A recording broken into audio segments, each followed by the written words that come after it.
where you put others, you serve in a leader role. I'm just, as I just watch her, how she moves around. I mean, she's like a servant leader. And I think that pours into young women because there's no ego behind it. There's no me or it's about me. And, fortunately, being able to work with her, alongside with her, I align with those same values.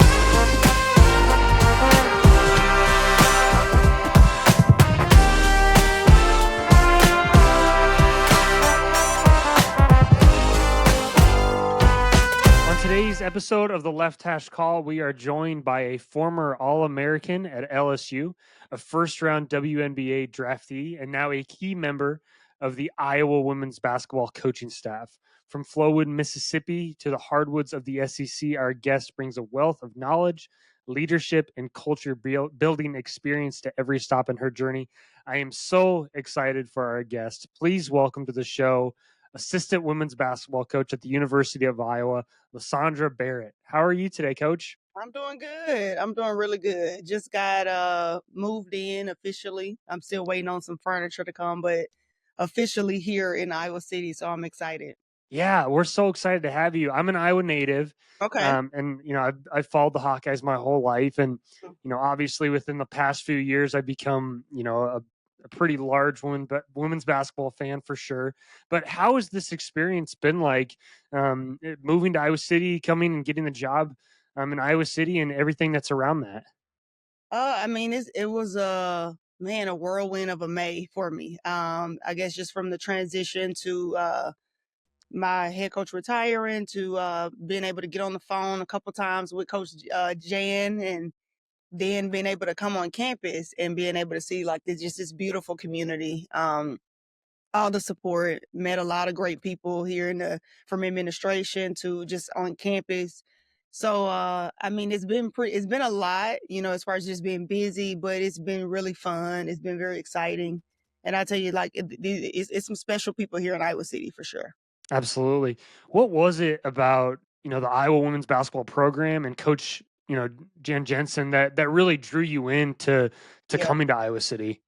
Well, it was one of those, it's a program that's just a top tier, and it's not just from, the Caitlin Clarks and, the hype. You really have a true, genuine fan base here. You have support. You have, like I said, you have a great community. And then the vision, when I was able to just sit and talk, and we would talk for hours, we'll, visit, go grab, lunch. I mean, we talk from on so many angles, and to see her vision of what she wants just to continue the tradition, but also now that I was on a national stage, just being able to take it to the next level. And so we definitely aligned in a lot of things. So that was the easy part for me, for sure. Right. What was your first impressions? Obviously, like you mentioned, the national scale, right? It's, definitely blown up over the world. Obviously here in Yeah. Iowa, we knew how special the program was. But, once you got to Iowa City, once you got around the community, what were kind of some of your first impressions about the team and maybe the staff and just the Iowa City community in general? I would say the tradition. Once you get off when you land in Cedar Rapids and you drive into Iowa City, you see the tradition from the different Herky statues. That was a cool thing. And you see, the Iowa gear, the Hawkeye gear, and on every corner you see people who did. I mean, this is their livelihood, and this is their what they pour into every single sport, every single academic resource, or just anything. And so being able to walk around downtown, and just we got stopped so many times from just so many people being supportive, and it was all genuine. It wasn't anything that seemed kind of like surface level or anything like that. So I think that drew me, just because I'm familiar with what that looks like, that support, that energy, and then you just back it with really good talent on the roster, and sky's the limit. One of the things growing up in Iowa, at least, we don't have a professional sports team in any sport. And so the Hawkeyes are really it. That, I mean, for at least for me, people can say what they want about it, the team up in Ames. But for me, the Hawkeyes were my pro sports team. And it's been really fun to have like that team that we can go to on a Saturday afternoon or a Thursday night in Carver and feel that level of, because I've been to plenty of pro sports teams, and I think it's just as exciting, even if more not more exciting, having a game at Kinnick or having it, like I said, a game at Carver. So I totally agree that just growing up in that environment for sure. What do you think your vision, for your role on this staff, and how do you really hope to leave your mark on this program?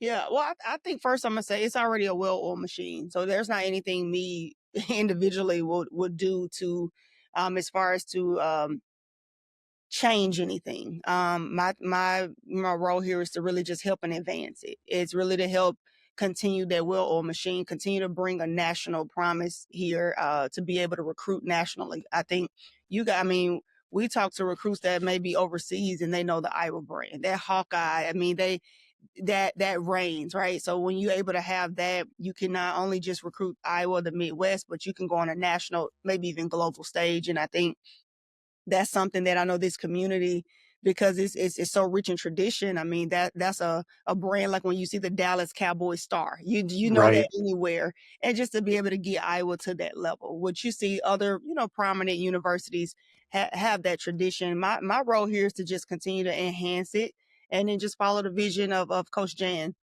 What is it about Coach Jensen that's really powerful? I mean, she's such an empowering leader. What Yeah. is it about her that you gravitate towards or kind of see yourself as, and just in generally? I think her spirit, she's for the people. And when you lead very selfless, when you lead where you put others, you serve in a leader role. I'm just, as I just watch her, how she moves around. I mean, she's like a servant leader.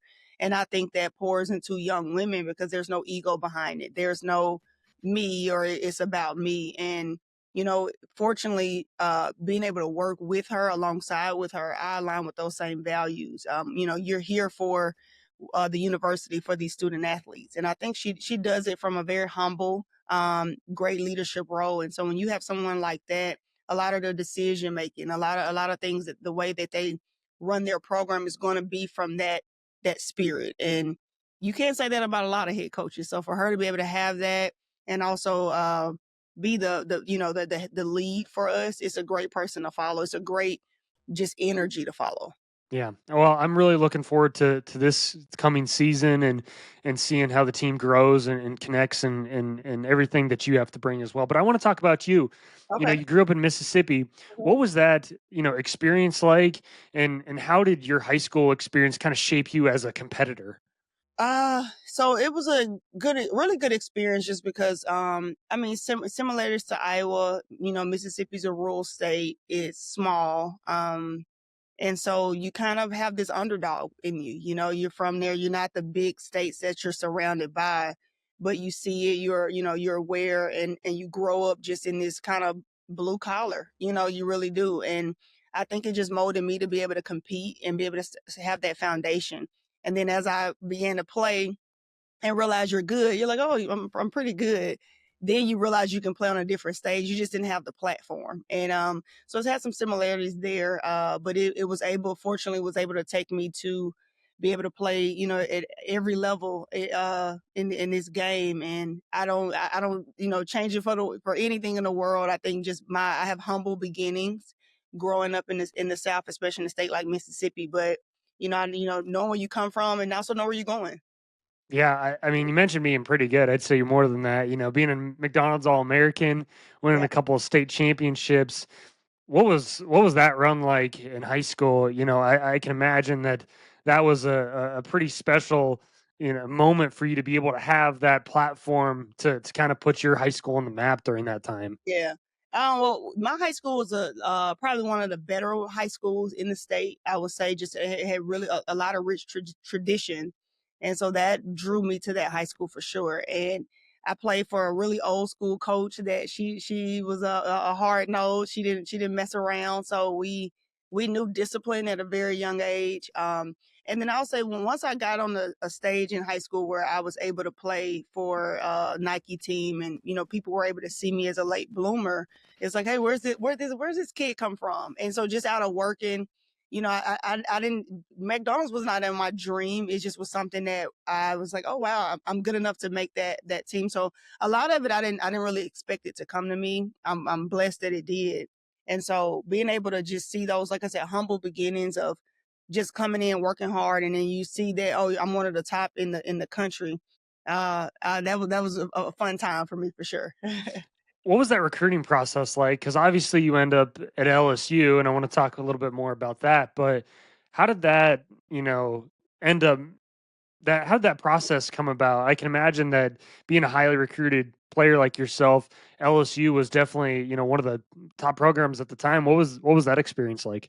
Yeah, it was fun. I was fortunate to be coached by I played for Van Chancellor for 3 years, and then I played for Nikki Fargas for 1 year. Which are both tremendous head coaches. But being able to be just recruited at the time, LSU was going to Final Fours, just back to back to back around that Sylvia Fowles, Simone Augustus era. And even though it wasn't in my home state, it was the closest school to me. It made Okay. Yeah. 2 hour drive from Jackson, Mississippi. Um, and like I said, I didn't really know a lot outside of my state, just because, I mean, you know how you're from like Iowa and the Midwest, you kind of just know your area, and you knew the Ole Miss and Mississippi states. But LSU just was, it had its own little attraction, and it was the closest to home. So being able to be recruited, especially in the South, but picking a school that was, at the time pretty dominant in their conference, and then the fact that they were losing a lot of seniors, I knew I would play right away as a freshman. I think that's a big thing, playing time for sure. But yeah, it was a great decision. It was something that my family and I really just felt like that was what would be the best school for me. What kind of lessons or I guess memories at LSU still stick with you today now that you're in, obviously in a coaching role? Man, it's a lot. I think I was able, like I said, I played for two head coaches. So I always say, like, in this coaching role, you want to go to school for the school, right? I think in this climate, teammates leave, coaches leave, and you want to be able to say, look, I'm an Iowa Hawkeye, no matter, and that never would change. And I think that's something that, no matter who coached me, I think that's something that I could definitely say. And I can also bring that to, tell any recruits or any current players on the roster, like when you're at a place that's special, no matter what's around you, you want to be able to be, just kind of have that tradition and have that staple, have that history, and you be a part of that history. So that's one thing. And then just from an athlete, being able to play in the SEC, it was tough. So it taught you a lot of adversity. It taught a lot, like a lot of things that happen that, sometimes our players, flip out over. I go, this is small, when you really think about the true adversity life brings you. So sometimes those moments prepared you, even though they were tough, those trainings and, and all that, but it just made me be able to balance out different adversities that happen in life. A lot of athletes, their goal is to get drafted in their sport, right? And you were obviously fortunate enough to not only get drafted, but get drafted in the first round. What was that draft night experience like? I can imagine that was a really fulfilling experience. Like, hey, this is something that I really dreamed about doing, Yeah. and ultimately did it. And how did your time as a pro, impact your perspective on the game? Yeah. So coming from college, you are the main one. And at the time, I don't think the league, I mean, the first picks, you might have made less than 50,000. Yeah, So it was an eye opener for sure. It didn't take away the feeling of getting your name called, right? To right. one, get the invite. At the time, it was in Connecticut. And then to be able to see that camera pan over to you, and you're like, oh, I think I'm getting called, and that camera sitting on you. And it's a great feeling. I was able to share that with my mom, dad, and my sister. But when you do get in the league, you get it's not kiddie anymore. It's you handle your business. It's your job to make sure you're in the best shape, that you know what you're doing offensively and defensively. And it's even probably worse when you get on the pro side overseas, because you can get sent home for just small things in college that people, make sure they take care of, right? And so there were a couple things that I had realized I hadn't done. Like, I remember thinking I never booked a flight. I never made a doctor's appointment. And I'm like, the rest of the world's probably like, what? Like, you're 22 at this point, but you do understand the privilege you have as an athlete. And you don't take that for granted. Trust me, when you get out of college, it's a bit harder. But all those lessons, I'm able to share that with the players now. More money is in the game now, Right. but just knowing that same grind though has not changed. That it's still tough to make the teams in a W. Overseas is still, you still have to go overseas and make your name for yourself. So all those things are still happening. It's just in a different lane. Did you always know you wanted to be a coach? Was that something early on that you decided, or was that kind of that process turned over a little bit later as you got older? It turned over late. I was the one. I go, I'm never coaching. I was that one. It's funny how life works, right? You say what you're gonna do and you don't do it. But I did. I said I'm gonna play ball until I can't play ball anymore. Well, God had other plans, and I was able to go back as a GA to LSU under Nikki Fargas, and just have that time to be able to see how I can impact. And I did. I got a liking to the role. I got a liking to being back around the players, being able to mold, and be able to reach some of them. Some of them that really listen and they'll, listen to your path and did well for themselves. So when I was able to do that, I think, and I think that I'm thankful for Nikki for being able to bring me back and mentor me in that way. And so that kind of started the coaching journey for sure. You've had a lot of different roles, in your coaching journey. Your player personnel, assistant coach, obviously, recruiting coordinator. How did those different roles kind of help you to get to you where you are right now? Well, every stop, it was something different I learned, from even being a young coach back in like 2017, 2016, 2017, being able to be, uh, you're not far removed as a player, so you can relate, but you also are not as seasoned as some people on staff. So you find your way. You try to find ways to just be good. And one of the best advice I got was actually from Carolyn Peck. She's like, be good at whatever role you're in. If you're going to be a GA, be a good GA. If you're an assistant, be a great assistant. Like, don't try to make the next step over until you get there. So I just always took that advice, carried it with me, and in each role, each you know school I worked for. I remember being at Houston, and I worked for Ron Huey, and he's a great recruiter. I learned so much from him just in recruiting. Then working for Nell Fortner, she's just such an OG in the game. You just know him. You get the stories of the Olympics, and I was a sponge, soaking a lot up on in what ways I needed to grow, and I think that just kind of landed me where I'm at now. Being, obviously, no matter what role that you play in a coaching staff, recruiting is always Yeah. front and center. It really is. How do you think recruiting, obviously the world of NIL and transfer portal, it's all, very prevalent now, right? Versus when obviously you were in school, even when I was in school, which wasn't too long ago. How have you seen it change? Have the kids changed, or have the schools changed? How have you seen it grow over the years? I think we're out. You can evaluate more. I think, you have more moments to be able to see them in live action. I think we have a April, a May, a June, and then you got your entire July. So in just your spring and summer, you have all those windows that you can really recruit and evaluate because there's so many events, right? And then in the summer, the fall, you're able to see that recruit with their respective high school teams. But it's changed in terms of there's a lot of eyes on the game right now. You Right. had a couple AAU teams here and there. Now you have not just Nike EYBL, but you have EYCL, you have Junior League. So there are so many young girls playing the sport, just and I think it's going to continue to grow every single 5 year, stretch of being able to grow the game. So your eyes are out on a lot.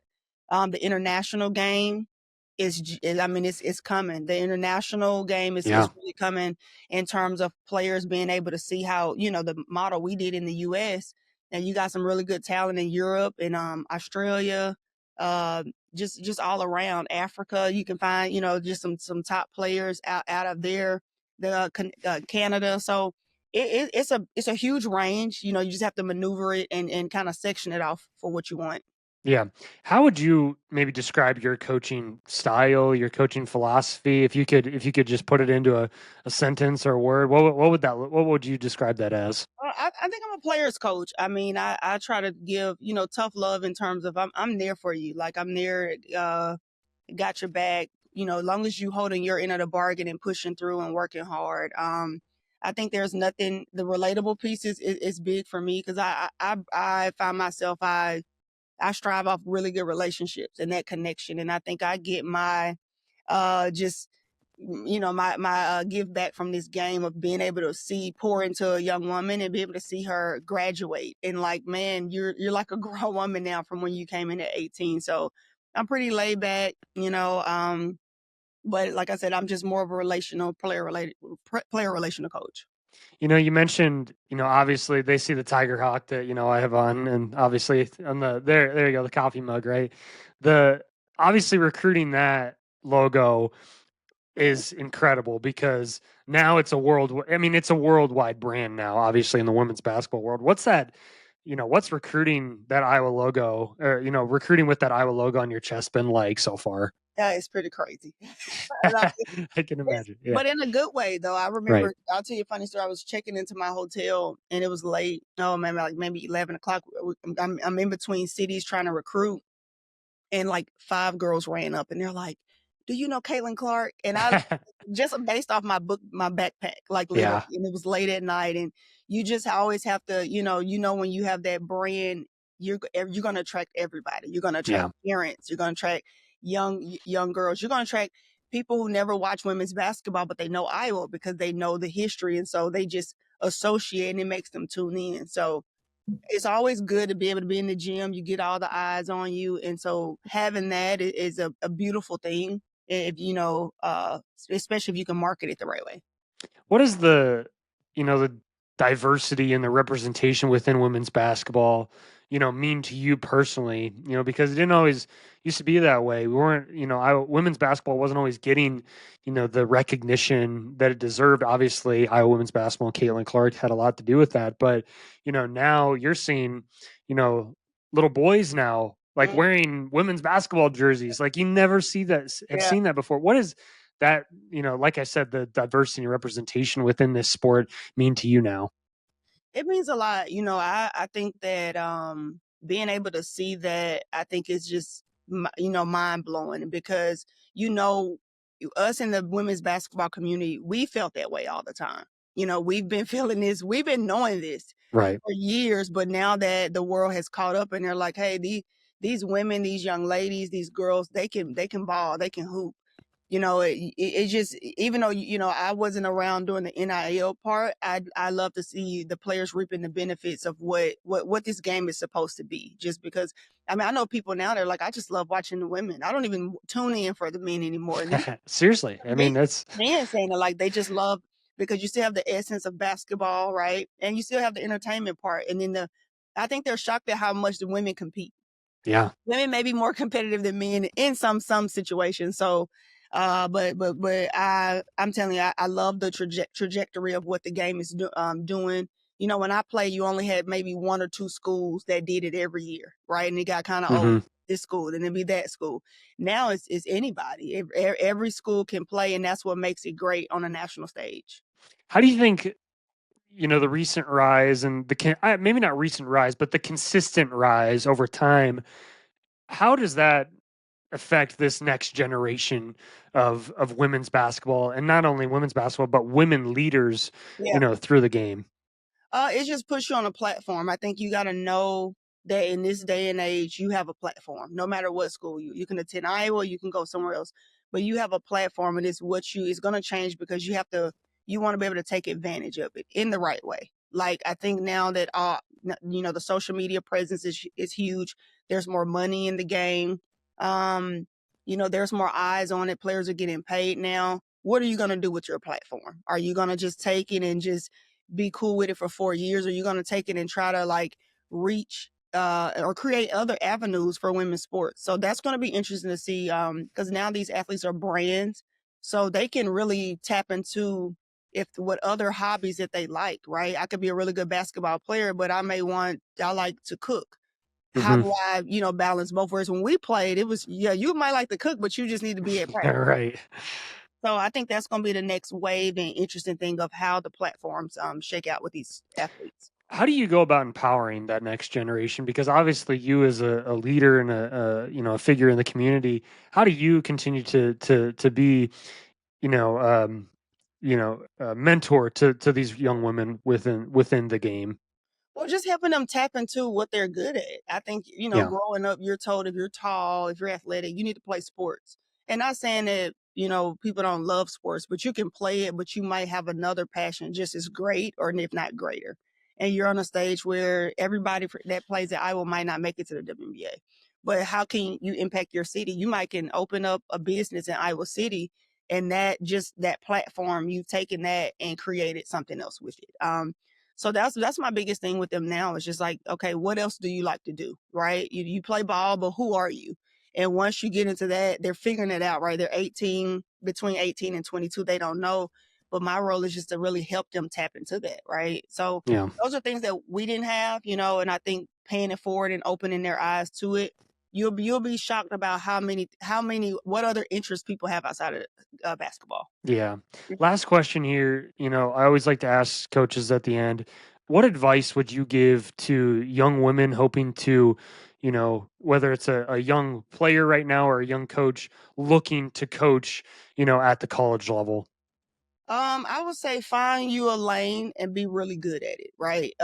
Just say if you're a very good recruiter, be that. Like recruit your butt off, make the connections. If you're really good at X's and O's, if you're good at, special situations, like find a niche. I think you get into coaching and it's because it's so much you have to do. It's hard to like really be good. So when you say, well, what do you like to do? And you say a multitude of things. Like if you like X's and O's, be so good that when you're getting called up, that's something you just perfect and you specialize in, because you might have a school that needs that or a coach that's looking for that. So just find something in your craft that you're good at and really perfect it.